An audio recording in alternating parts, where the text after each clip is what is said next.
Evening, everyone. Okay, let me add Tanuka and Alicia.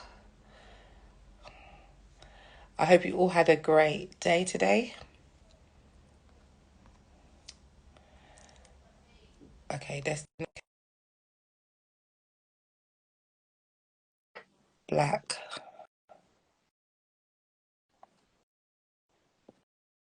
There we go.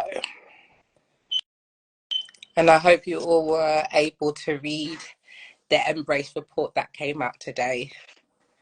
Hi, T. Hi. What's that piece? Yeah. Okay, so we're just waiting for Alicia to come on. Can everyone see and hear us okay? Any thumbs up? Okay, wait. Let me see what this is. Oh my gosh, what do I do?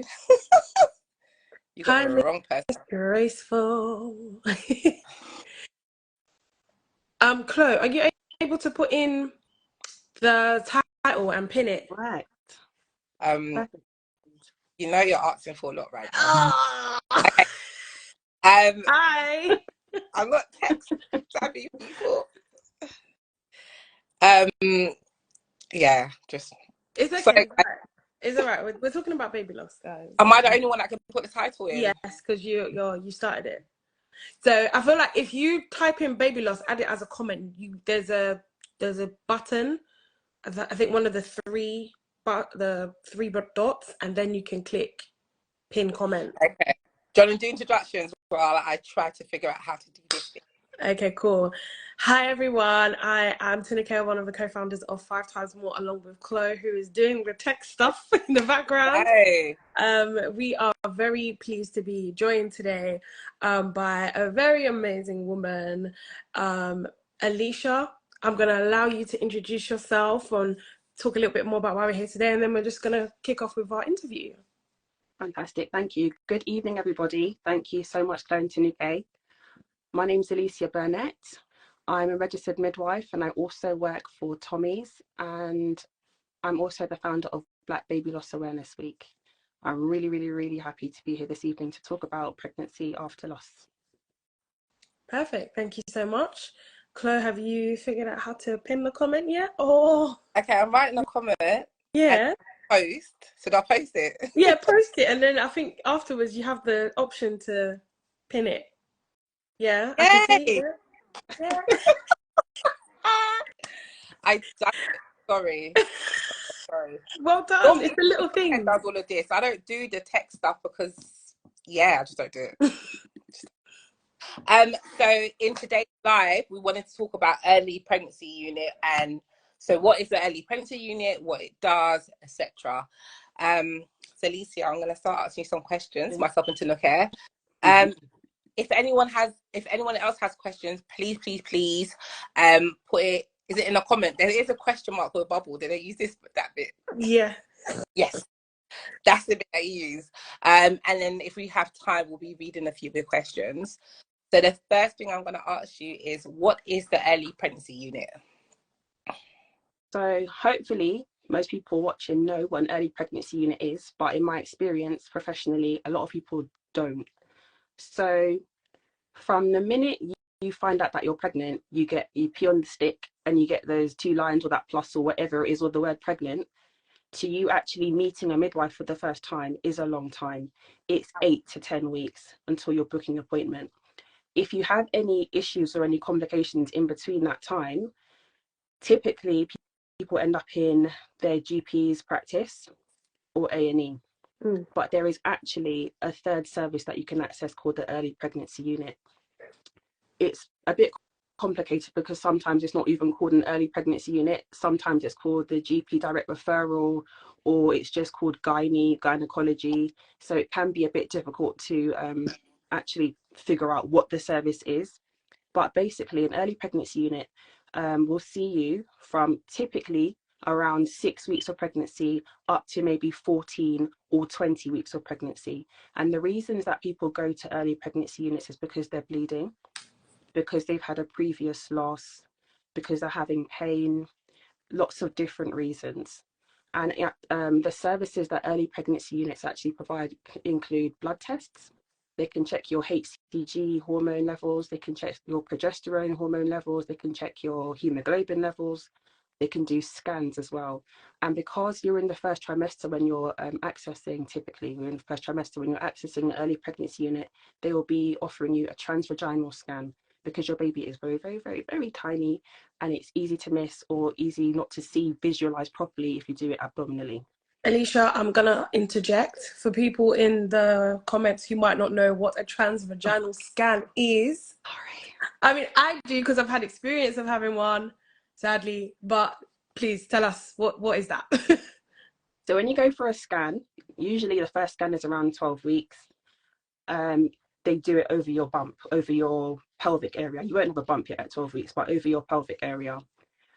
When your baby is super, super, super tiny, so in the first trimester before 12 weeks, they will put a little probe, an ultrasound probe, into your vagina.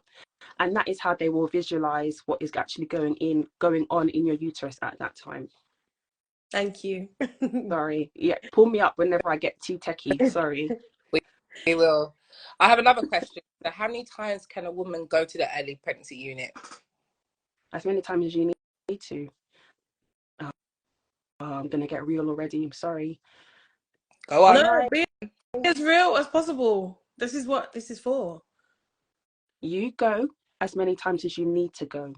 Don't feel a way that you're wasting anybody's time. They're going to be rude to me because they've seen me 5 times this week. I don't business. This is you. This is your baby. This is your life. This is your baby's life. If you need to go, go. There was a comment just now about, can you self-refer? I need to definitely talk about that. Okay. A barrier to accessing EPUs can be that you might need your GP to refer you. Right. Other EPUs, you can self-refer, but sometimes you need your GP, someone from A&E, or someone from an urgent care centre or a midwife to refer you to EPU. The midwife thing is a bit weird to me, because if you're that early on in pregnancy, you don't have a midwife. Yeah. But if for some reason you do have access to a midwife can also refer you to an EPU. Go to Google. Google is seriously your friend on this. Type in, I'm not going to say where I live. Say I lived in Please don't. Streatham. I put Streatham EPU, or the name of my local hospital. So say it was Homerton EPU, and it will take me to their webpage. It will tell me what time they open, when they do their scans, how many weeks pregnant they'll see you up until, things like that. So do your research, and also don't just research your local EPU. Research the one that's maybe an hour, half an hour away, because if one EPU tells you no, a one might tell you yes. That's a good point. I always advise women. So when I used to work in a hospital, St. George's Hospital, and I actually saw someone that says they have an EPU, and they do, and their EPU is really, really good.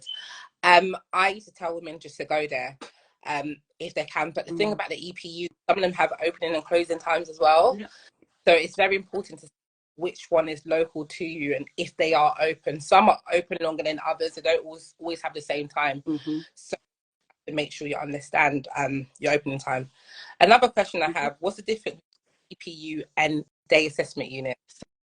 So a day assessment unit is, so you've got triage, which is basically A&E for pregnant women, but that is after 20 weeks typically. And day assessment is also kind of like A&E, but you could be there all day, and you might have to go there multiple times a week or weekly or whatever. EPU is for early pregnancy specifically, and they all have different cut-off dates, which is another reason for you to find the website and find out, am I too pregnant for them to see me? Do I have to go to triage or somewhere else? So that's the main difference. And DAU, day assessment unit, they do a lot more things. They do scans, they do bloods. Sometimes you might have to go there for your pre-operative assessment if you're going to have a C-section. They do a lot more stuff. And if you're having reduced fetal movements, you'd go there to have your baby monitored. So it's a wider range of services there. High blood pressure as well. You go there. All of it, yeah. If you have frost, that's where you will go as well. So it's like what you said, A&E. Yeah, I remember working Good times, good times. So no, okay, do you want to ask a few questions, or do you want me Yes, to carry? I do. This might maybe go against what some of the stuff you already said.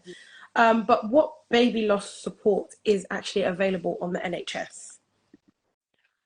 Every student midwife gets some sort of education around baby loss. It might not be very much, but every student midwife does get that, and the same thing goes for obstetricians will also have some sort of training around baby loss.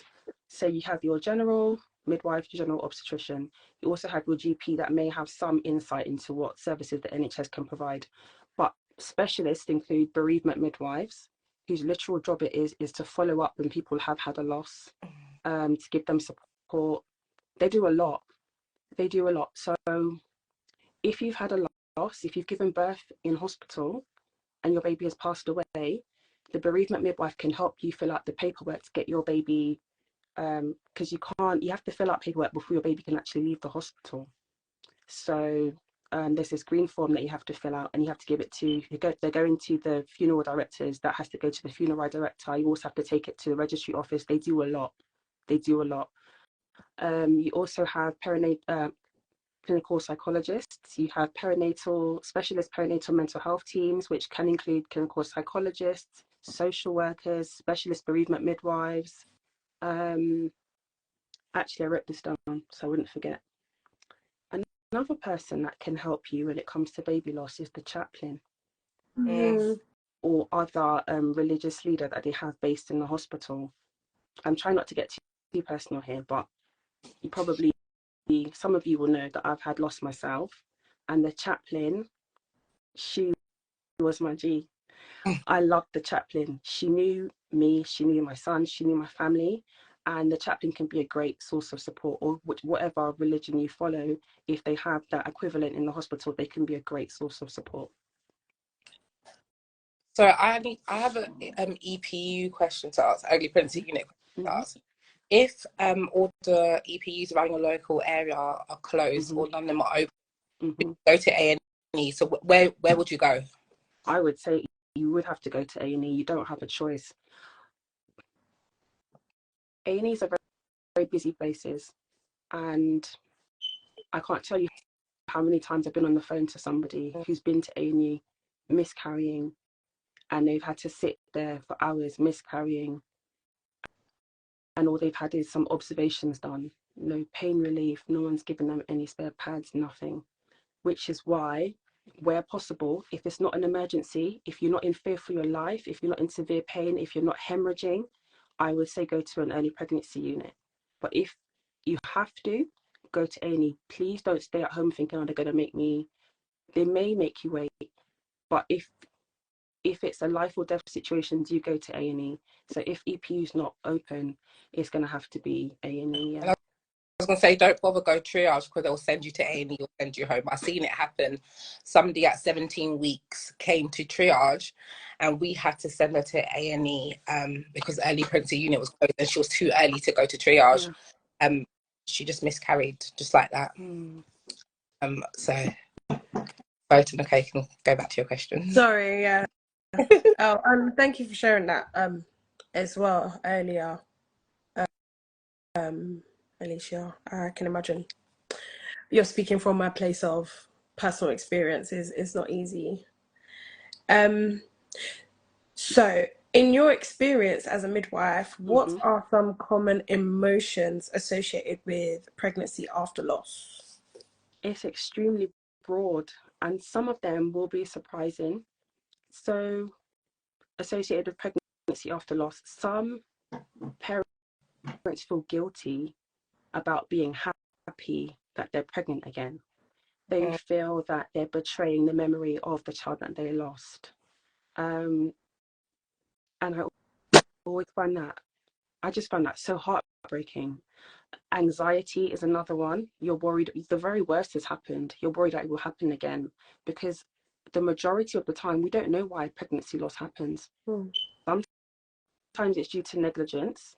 Sometimes it's due to some underlying, I was going to say not comorbidity, underlying complication. But a lot of the time, we just don't know. And that's very hard to process. You're meant to get on with your life, you're meant to move on, you want to have another baby, so you try again, but you don't know why it happened. So what can you do to prevent it happening again? So anxiety is a huge one. Fear is another one. Relief is another one. Because when you lose a child, you can lose faith in your body. You can start to feel that maybe it's not meant to be. Maybe it's not in my destiny for me to be a mum. So you're scared. And that's completely normal. And mental health problems can start after baby loss. You could not have had any history of mental illness before, but that's a huge trigger. Baby loss is a huge trigger. So sometimes mental health illness does present for the first time when you're pregnant after having had a loss.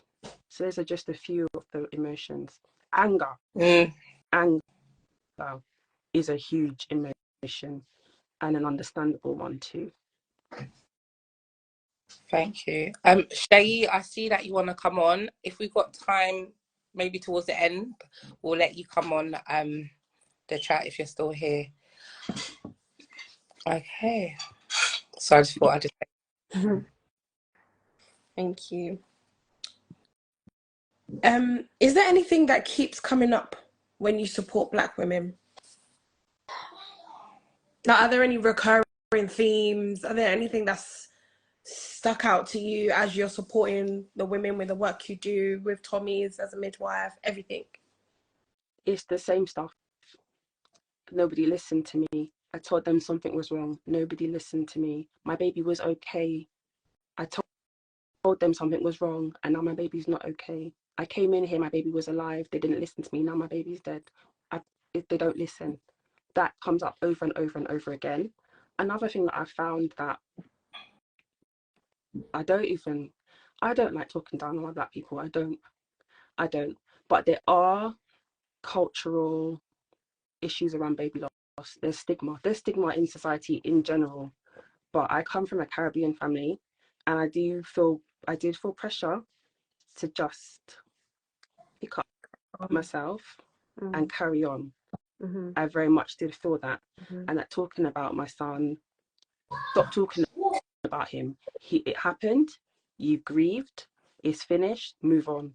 So that is another recurring theme. And I do feel relieved that I can actually be that listening ear when your mum doesn't want to listen to you anymore, when your sister don't want to listen to you anymore, when your friends have had enough. I'm really happy to be that listening ear, because it doesn't stop.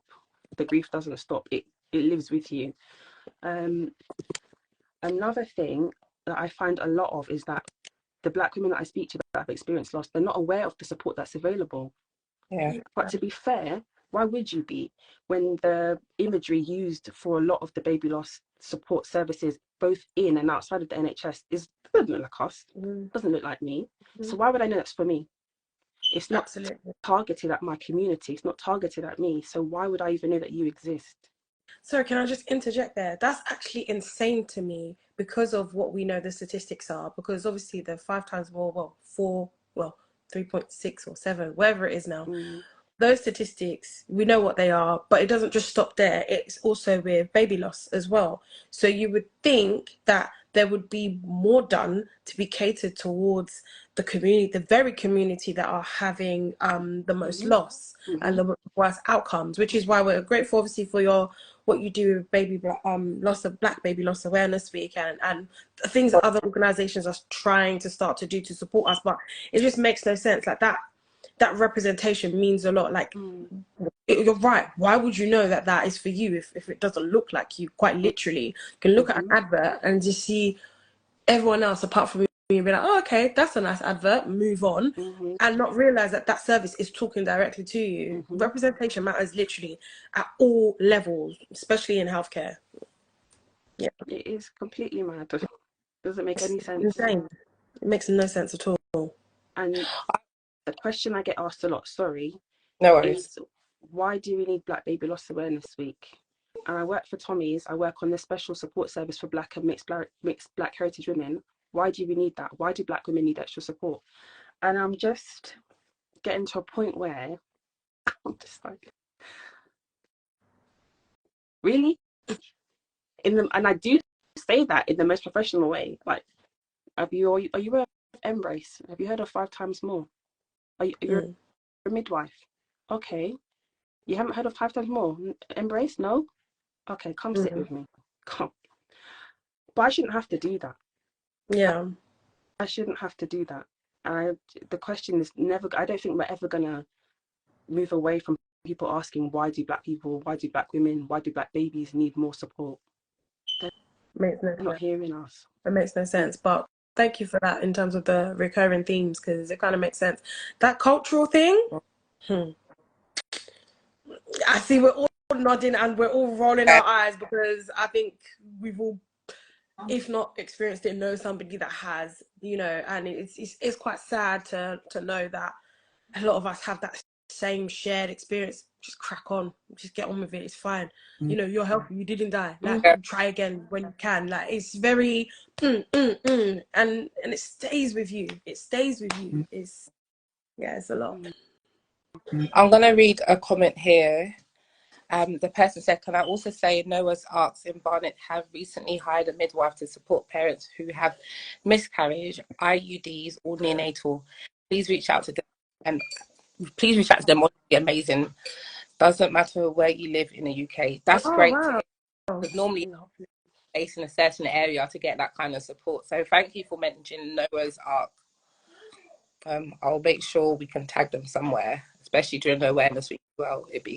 It'll be great to mention them. What I was going to say earlier is sometimes what I find is information is not being spreaded around the hospital. So certain midwives know about certain services and others don't. As a midwife, how do you feel, what can we do, or what midwives do to make sure everyone knows services that are out there or that are available, especially those services in the hospitals?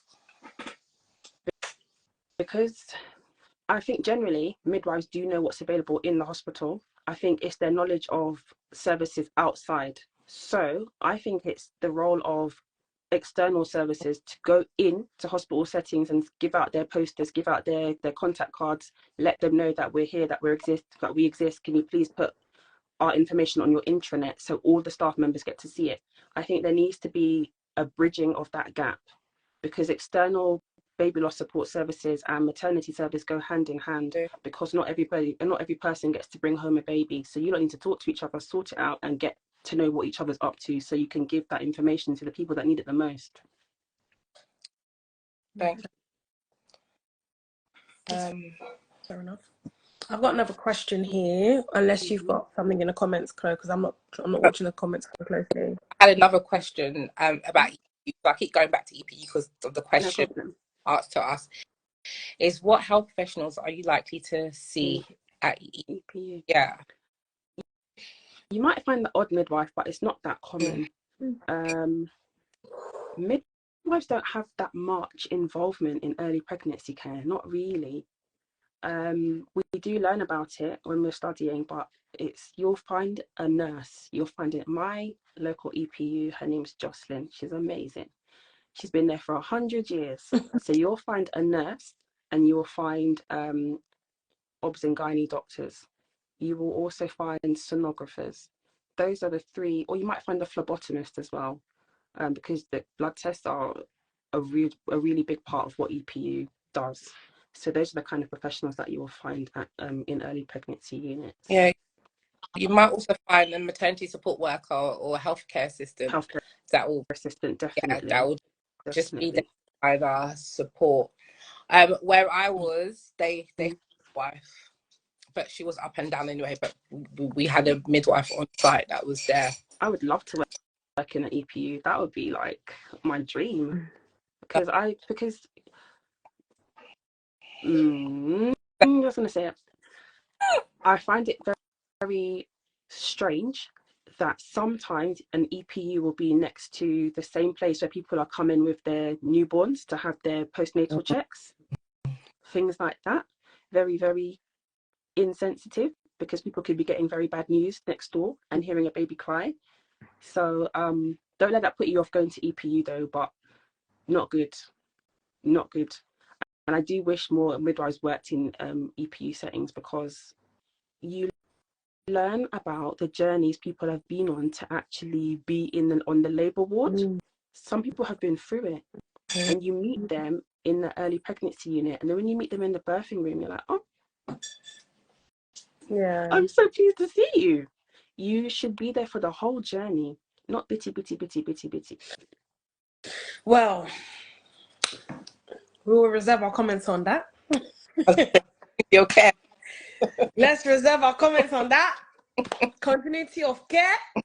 I've seen a comment from Leonie which I love, and she says it's like the hospital needs a type of Senko they have in school, so mums can navigate all of these services. So for anyone who is on the call might not be familiar with what a Senko is, obviously I've got autistic sons, so I know the Senko. I know what a Senko is. A Senko is basically someone that is in charge of all of the children with additional needs, and they coordinate services between the school, speech and language therapists, anybody who might be coming in, and it's just that go-to person basically.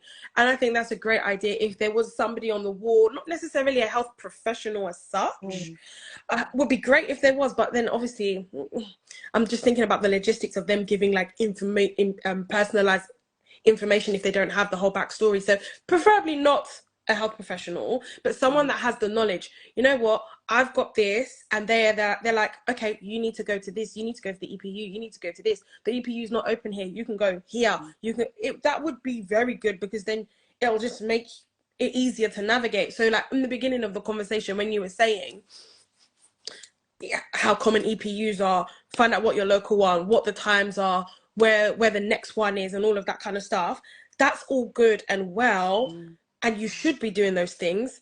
But actually, if you're in a position where you don't even know where to start, going to the hospital and being like, actually, I don't know what's going on, and I just need to be pointed in the right direction, that would be that. Listen, NHS, if you're listening, we thought of it first. Well, Leonie did. But a lot of people don't know if something was to go wrong, they wouldn't even know about and this is where it is. This is where it comes down. Where is that information when a woman's pregnant for her to find out about EPU? Because like Alicia said, you don't have a midwife sometimes, depending on my light. Oh, your light's gone. I'm not glowing no more. Sorry. You're still glowing, baby girl. Sometimes it's hard to figure out where to even go because you have not seen anyone as of yet. And I find that it's not everyone always tells you that there is such thing as EPU. Like, you're pregnant, you've been given your maternity book, if you get to that stage anyway, and it's up to kind of read what's in the book. And in the book, all of that information is there. But I feel like certain things like EPU, that's so important, it should be said to you. They should know about it. I agree. I guess most people find out about early pregnancy units when they go to their GP with a problem. But these days, getting a GP appointment, forget it. It can be weeks. It can be weeks. Don't even bother. Well, bother, but GPs are just so overstretched. They are. GPs, we love you. We know you're going through it, but damn. Just put 111 better off. It's very hard. 111 actually might just, hopefully they don't just send you to A&E. Hopefully they let you know about EPU actually. Yeah, that's a good point. Someone said I would suggest it on the hospital referral page. Yeah. Good point. I think I've got one more question. Okay. And then we'll release you. I definitely need to go because I can hear my son in the background. He's kicking me. I'm getting agitated because I'm like, he needs to be sleeping. Okay, this is gonna be 2 in 1. It's Baby Loss Awareness Week. What can Black mothers and families do to take part? And then on the back of that, what have you got lined up for Black Baby Loss Awareness Week next year? Okay, so a lot of people may not know that every year there's something called the Wave of Light, where globally people light a candle in remembrance of babies that have died too soon at 7 p.m. local time. I've been bereaved for almost 6 years. I didn't know about Baby Loss Awareness Week, and I didn't know about the Wave of Light. I've never taken part.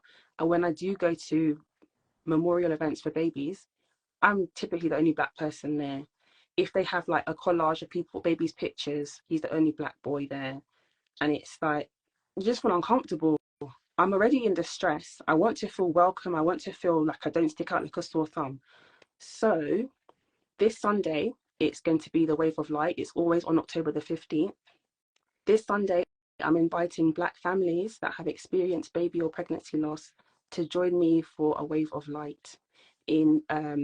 First, we're going to be going to Ruskin Park, which is in Denmark Hill. And we are going to have pink and blue glow sticks. So we're going to walk around the park, lighting up the night sky for our little boys and our little girls. And then we are going to go to the chapel, St. Luke's Chapel, which is in King's College Hospital. And at 7 p.m, we are going to light candles in remembrance of our babies. And sorry, you shouldn't feel alone at a time like that. You shouldn't feel when people are reading out your child's name that you might feel like people are sniggering because they've never heard a name like that before. Stop it. Stop it. That kind of thing happens. But if you're in a room of people that look like you from your community, you have cultural similarities, that kind of stuff is eradicated. Okay. So that's what Black families can do for Baby Loss Awareness Week this year. On Sunday, come and join us. You can find the information on my page and on the Black Baby Loss Awareness page.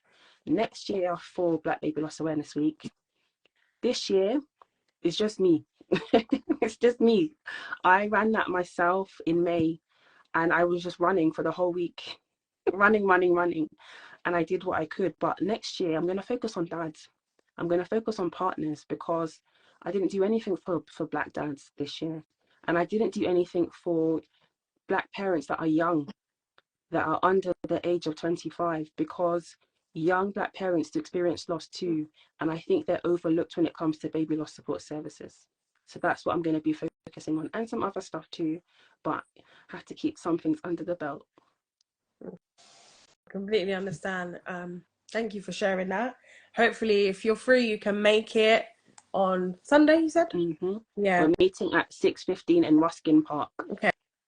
We'll be sharing those details on our stories, at least, so people are aware of that as well.